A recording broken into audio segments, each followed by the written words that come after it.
Olá, queridos amigos, companheiros de estudos, companheiros de leituras dessa playlist do nosso livro tão querido, o Livro da Esperança, onde nos reunimos durante a semana para a leitura de páginas esclarecedoras e consoladoras, trazidas por esse Espírito benfeitor, que é o Espírito Emmanuel, e que nos remete ao Evangelho segundo o Espiritismo e nos faz reviver sempre as mensagens do Cristo.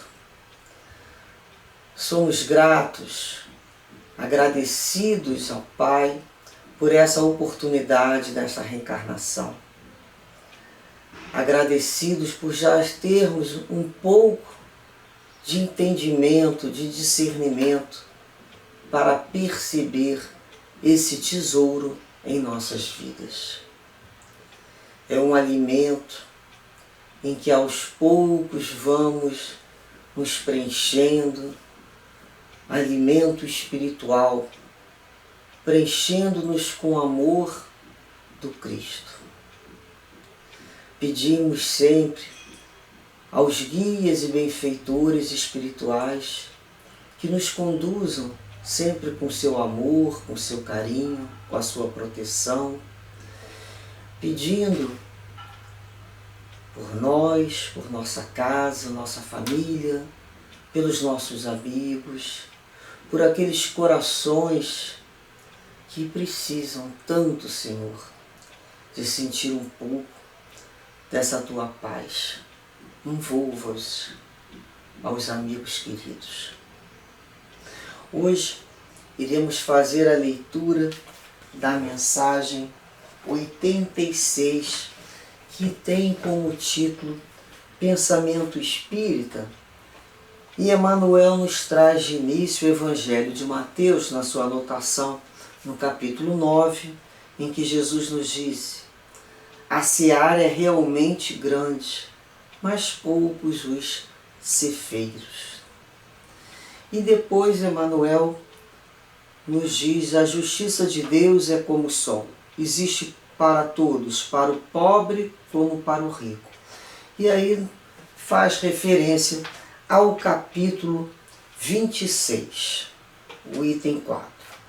Então o capítulo 26 do Evangelho segundo o Espiritismo tem como título: dai gratuitamente o que recebestes gratuitamente. Então é um capítulo em que Jesus aborda as questões sobre a mediunidade e nos esclarece sobre o dom da cura. Nesse capítulo ele vai nos falar, sobre a questão das preces pagas, que existem ainda como um ritual, como uma forma exterior cultivado em outro grupo religioso.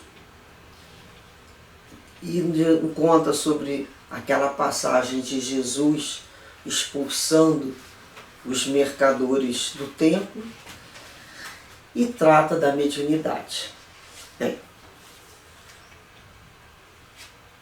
ele vai tratar aqui do item 4, mas o item 4 é uma explicação do item 3, que é a passagem que está anotada no Evangelho de Lucas, de Marcos e de Mateus, sobre essas preces pagas, em que Jesus disse aos seus discípulos em presença de todo o povo que escutava: guardai-vos dos escribas que se exibem passeando com longas vestes, que adoram ser saudados nas praças públicas e ocupar os primeiros assentos nas sinagogas e os primeiros lugares nos banquetes, que sob o pretexto de longas preces devoram as casas das viúvas. Essas pessoas receberão uma condenação mais rigorosa. E aí Kardec nos traz o item 4, quando nos fala: Jesus também disse: não façais com que paguem vossas preces, não façais como os escribas, que sob o pretexto de longas preces devoram as casas das viúvas. Isso é, apoderam-se de suas fortunas. A prece é um ato de caridade, um impulso do coração. Fazer pagar a prece que se dirige a Deus por outra pessoa é transformar-se em um intermediário assalariado. A prece, então, torna-se uma fórmula cujo tamanho fica proporcional ao preço que ela custe. Ora, das duas, uma. Ou Deus mede ou não mede suas graças pelo número de palavras. Se forem necessárias muitas palavras, por que dizer poucas ou quase nenhuma? Por aquele que não pôde pagar. É uma falta de caridade. Se uma palavra é suficiente, as demais são inúteis. Então, por que então fazer pagar por elas? É uma desonestidade. Os judeus, quando morre alguém da família, existe um ritual de vários tempos, vários dias em prece. Então, eles pagam algumas pessoas para desempenhar esse papel. Às vezes a família quer trabalhar, precisa trabalhar, e são pessoas que eles entendem. Isso é uma questão de cultura que tinha desde aquela época que Jesus já ensinava. Jesus já fazia ver o absurdo, né, dessas preces pagas. Mas eles não aceitaram Jesus como Messias e logo não aceitaram nenhuma palavra de Jesus contrário a esse ritual. E aí Kardec nos explica que Deus não vende os benefícios que concede. Por que então aquele que nem mesmo é o distribuidor, que não pode garantir a sua obtenção, faria pagar um pedido que talvez não produza resultado? Deus não pode subordinar um ato de clemência, de bondade e de justiça, que se solicita da sua misericórdia a uma soma de dinheiro. Do contrário, dele resultaria que, se a soma não é paga ou é suficiente, a justiça, a bondade e a clemência de Deus seriam suspensas. Olha, a razão e o bom senso e a lógica dizem que Deus, a perfeição absoluta, não pode delegar às criaturas imperfeitas o direito de estipular preço para a sua justiça. E aí ele nos diz, a justiça de Deus é como um sol, existe para todo mundo, para o pobre como para o rico. E depois ele continua. Então é uma alegria, né, percebermos já no estudo como podemos ouvir alguns costumes de algumas crenças e com respeito, mas dentro da nossa mente a gente já observar o que Jesus queria falar com aquele ensinamento. E aí nós falamos assim, realmente, né, é um contrassenso quando pensamos em Deus, bondade infinita. E Emmanuel, então, nos traz o texto que nos diz assim: se te propões colaborar no apóstolo libertador do Espiritismo, auxilie o pensamento espírita a transitar, né, de um lado para o outro, né, dando-lhe passagem através de ti mesmo. Prevalece-te dos títulos honrosos que o mundo te reservou, agindo conforme as sugestões que o pensamento espírita te oferece, demonstrando que a ilustração acadêmica ou o mandato de autoridade são instrumentos para benefícios de todos e não recurso ao levantamento de qualquer aristocracia da opressão pela inteligência. A aristocracia, né, é o poder dos melhores. Cracia é poder e aristo vem da palavra aristos, que significa o melhor. Então, quando a gente lembra das aristocracias que existiram, né, do sangue, de algumas áreas, principalmente de sacerdotes, então era o poder concentrado na mão de alguns, considerado nobre em relação àquele momento. Nós já tivemos lá força. Então o que ele nos chama a atenção aqui é da opressão pela inteligência. Então temos que tomar muito cuidado porque é uma aristocracia a inteligência, né? Um grupo que se coloca como detentor pela sua inteligência de manipular e de oprimir todos aqueles que não possuem a destreza intelectual que eles possuem. Despende as possibilidades materiais centralizadas em tua mão, criando trabalho respeitável, estendendo a beneficência confortadora e reconstrutiva, na pauta da abnegação com que o pensamento espírito te norteia as atividades, provando que o dinheiro existe para ser disciplinado e conduzido no bem geral, e não para escravizar o espírito à loucura da ambição desregrada, né? Quando a gente vai começando a pensar qual a finalidade da minha inteligência se eu possuo esse talento? Qual a finalidade da minha possibilidade material se eu nasci com esse talento? É para eu me escravizar, para eu me segregar, para eu humilhar e depois humilhar aos outros que não possuem? Ou será que eu já entendi que tudo é talento que é oriundo de Deus para o bem de todos? E que me cabe o aprendizado dessa prova, observar o banquete que eu possuo e dividir com os outros. Usa a independência digna que o pensamento espírita te dá, por intermédio do dever retamente cumprido, patenteando à frente dos outros, que é possível pensar livremente, com o jugo dos preconceitos, embora respeitando a condição dos semelhantes que ainda precisam desses mesmos preconceitos para viver. Isso é uma coisa muito importante. Aprender a respeitar o limite em que o outro se encontra ou que se impõe. Nós sabemos que nós não temos o direito de abrir a janela de ninguém de fora para dentro. Isso aí é um processo de amadurecimento da própria criatura, sem violência. Mobiliza a influência de que dispões na sociedade ou na família para edificar o conhecimento e garantir a consolação. Segundo, a tolerância que o pensamento espírita te inspira, denotando que diante da providência divina, todos somos irmãos com esperanças e dores, lutas e aspirações, imperfeições e faltas, igualmente irmãs uma das outras, e que por isso mesmo a confissão de fé representa um instituto de aperfeiçoamento espiritual, com serviço permanente ao próximo, sem que tenhamos qualquer direito a privilégios que recordem essa ou aquela expressão de profissionalismo religioso.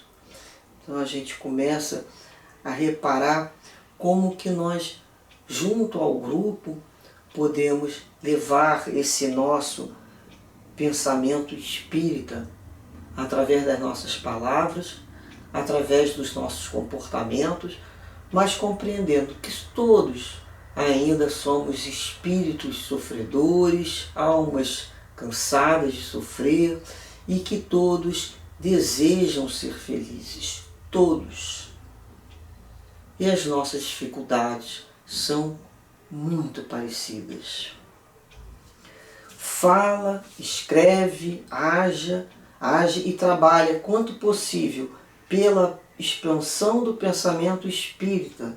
No entanto, para que o pensamento espírita produza frutos de alegria e concórdia, renovação e esclarecimento, é necessário que vivas de acordo com as verdades que ele te ensina.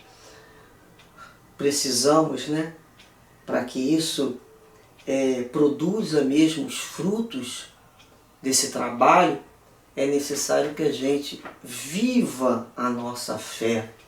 Então nós somos espíritos, reconhecemos as nossas dificuldades, reconhecemos que ainda estamos longe, mas a caminho do Pai, com Jesus, que estamos fazendo escolhas, já temos condições de ter algum discernimento, já começamos a compreender que se não conheço, preciso conhecer um pouco mais da lei de Deus, que tenho que ter responsabilidade Mas, mesmo sabendo disso tudo, estamos no esforço, vivendo na nossa fé, na nossa crença, sem o fanatismo e sem a hipocrisia. Realmente vivemos e pensamos daquela maneira. E não somente escolhemos regras de comportamento para ditar a quem quer que seja ou a utilizamos em dias especiais. Não. Nós vamos viver isso com a gente mesmo. É um processo individual. É interno. É como se a gente fosse observando essas atitudes adentrarem do nosso ser e dizendo assim, mais um pouquinho, mais um pouquinho. Nós estamos nos ajustando, nos conformando numa nova forma de pensar e proceder. Então, muitas vezes, quando somos solicitados a uma ideia, é natural que a primeira ideia que saia é a nossa ainda desajustada ou por instinto. Quando entramos no processo da vigilância, falamos, epa, não. Esse caminho eu já fui, não é bom. Olha, vai por onde Jesus indicou, não vai por mim não. Jesus diz isso e aquilo outro. Eu me recordo que uma vez, há décadas atrás, uma pessoa me telefonou muito cedo. E quem me conhece sabe o quanto eu tenho dificuldade de raciocinar muito cedo. Não precisa nem ser muito. Eu demoro, eu venho para o corpo, mas eu não adentro.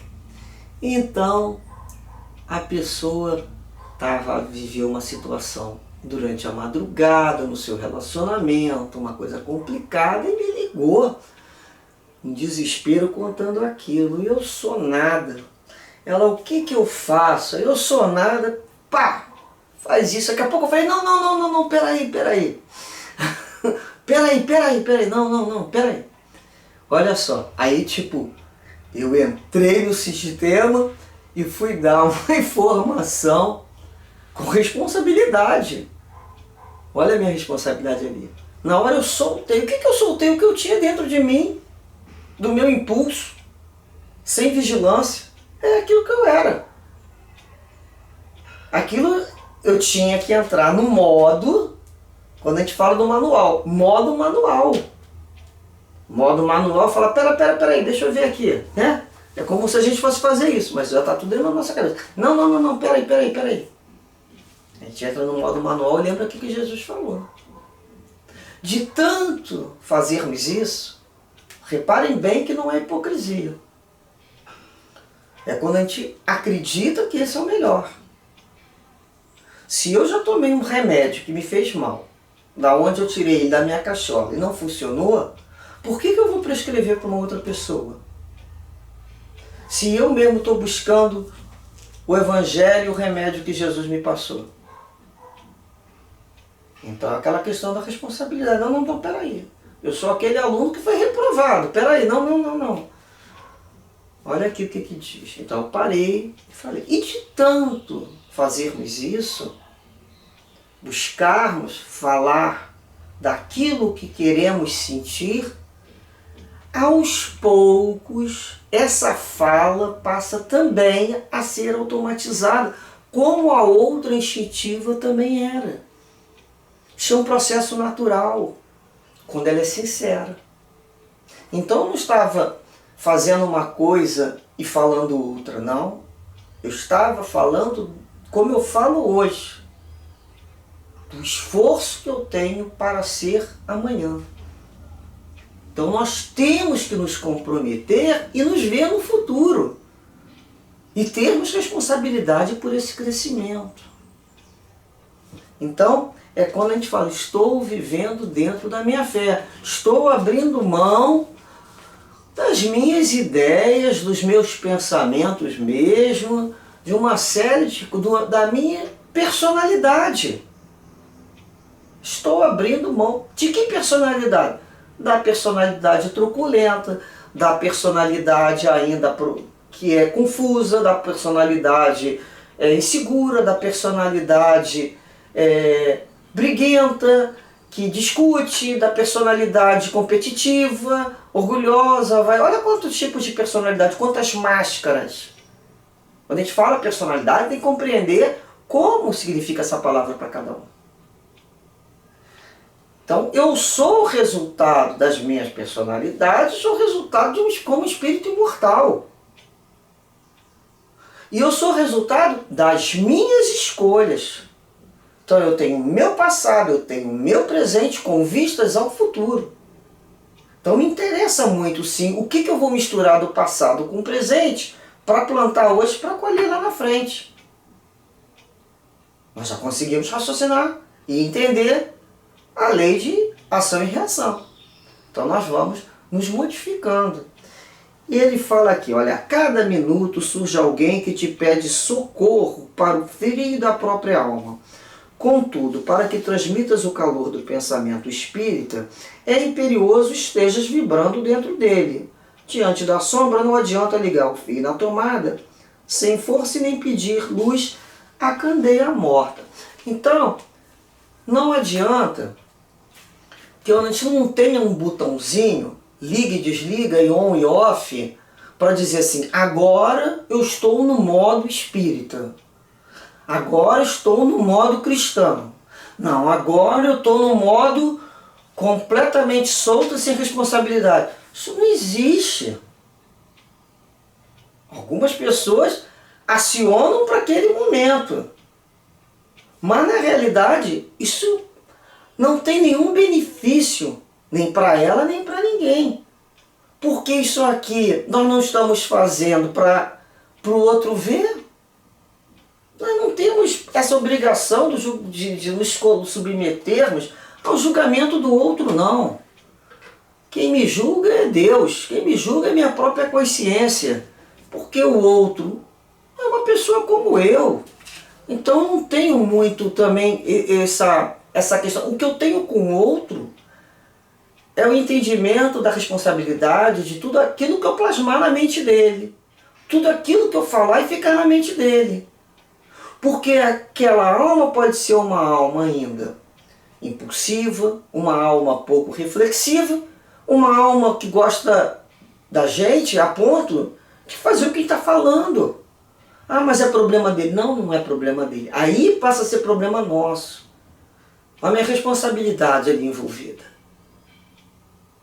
Então é nesse ponto a responsabilidade. Não a ponto de depender do julgamento de A e B, porque eu tenho o meu. Eu sei o esforço que eu faço para melhorar. Eu sei as dificuldades que eu tenho. Eu nunca vendi, né, no sentido da palavra vender, passar, até de graça, ideia de situações que eu ainda não sou, de maneira nenhuma. Então, isso aí eu tenho muita tranquilidade. É o que a gente precisa ter tranquilidade. Você passou para alguém uma ideia de superioridade moral que ainda não possui? Também não é falsa modéstia, de superioridade moral que você sente que não possui. Você permitiu que o outro se mantivesse nessa ilusão? Eu não permito. Eu falo assim, olha, não tem diferença. Uma pessoa pode estar mais tempo por uma questão de sofrimento e de ser um espírito mais endividado, há mais tempo batalhando com uma ideia. Não significa superioridade moral. Então a gente tem que tirar do outro esse aprisionamento. Deixar o outro também ser livre. Porque tem pessoas que ajudam o outro, mas querem o outro ali escravizado. É um processo muito interessante de algumas pessoas. Da personalidade. E nós vamos reparar. Nós vivemos em sociedade e precisamos reparar os diversos tipos de comportamento para termos cuidado. Então nós vamos encontrar aquela criatura, né, que alguns chamam de criatura polvo. Ela vai entrando, se adentrando dentro da tua vida e te constrange de uma maneira que você nem respira mais. E ela ali passa a ser, né, igual aquele vegetal, aquela planta que fica ali como hospedeira. E tem pessoas que gostam disso. Elas se sentem mais amadas, elas se sentem mais respeitadas. Bem, isso é de cada um. Mas nós aprendemos que precisamos libertar a todos. Da mesma forma que não queremos hospedeiros. Porque não há necessidade. O outro precisa aprender a criar o seu espaço. De outra maneira, vemos criaturas que trazem também da sua luz, do seu carisma, do fruto do seu trabalho e atrai para ela pessoas que ficam como à mercê delas, criando assim uma atitude assim de paralisados. E essas pessoas gostam de criar discípulos. Elas gostam de ter discípulos, várias pessoas, né? Não tinha lá as chacretes? Então vamos botar uns etes da vida com o nome da pessoa. Tem sim.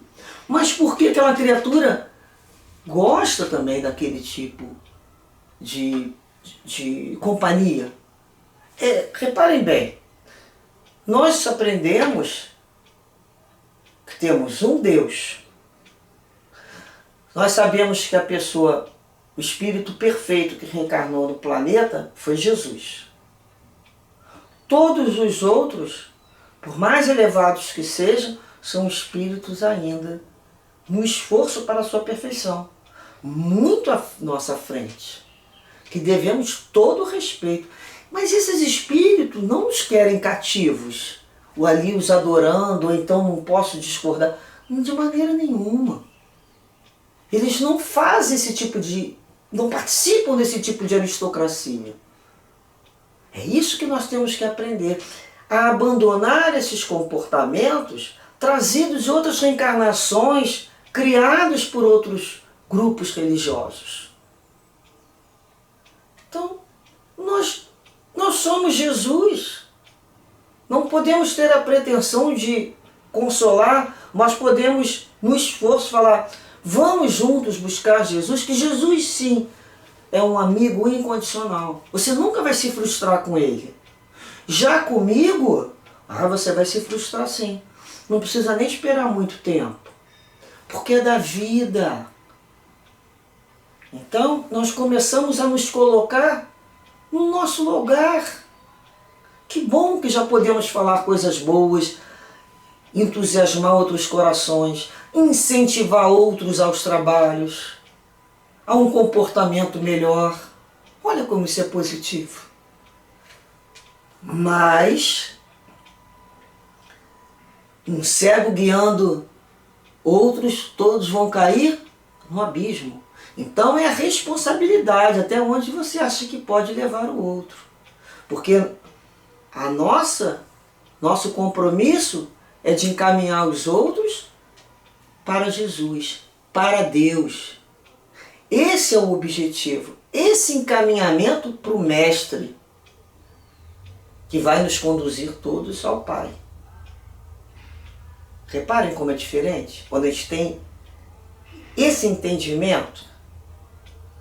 Então a gente se sente até mais livre. Porque eu sei o que eu ainda não sou. Eu sei. Como você sabe o que você ainda não é. Mas nós não precisamos ficar aqui nos confessando de confissão auricular. Não pertence ao espírita. Nós temos a confissão de coração para coração entre os amigos, com Deus, com Jesus, com os guias espirituais. Nos confessamos ainda as dificuldades. Então nós vamos crescendo e nos liberando de antigas algemas e não criando novas. Porque nós somos livres. Jesus veio para nos libertar. Então o outro e eu temos que nos aproximar pelo um sentimento de fraternidade, de cooperatividade, de crescimento em comum. Isso tudo que Jesus nos ensinou. Em alguns momentos eu observo, né, o pensamento de fulano, tenho muito a aprender com A, com B, com C. Todos têm alguma coisa para me ensinar e nos ensinar a todos. Todo mundo tem o que nos ensinar. Então, nós não nos colocamos numa posição de cheguei ao fim da estrada de maneira nenhuma, ainda temos muita estrada para caminhar. Então, o pensamento espírita é justamente para nos iluminar nessa vivência e não para criarmos novas cadeias que nos aprisionem uns aos outros. Porque se a pessoa não teve na sua vida particular, digamos assim, uma realização em vários setores, né? Profissional, financeiro, afetivo, familiar, enfim. Muitas dessas pessoas colocam as suas frustrações para o setor religioso, aonde vão liderar e desejarem ali a elevação que não tiveram na vida particular. E não é para isso.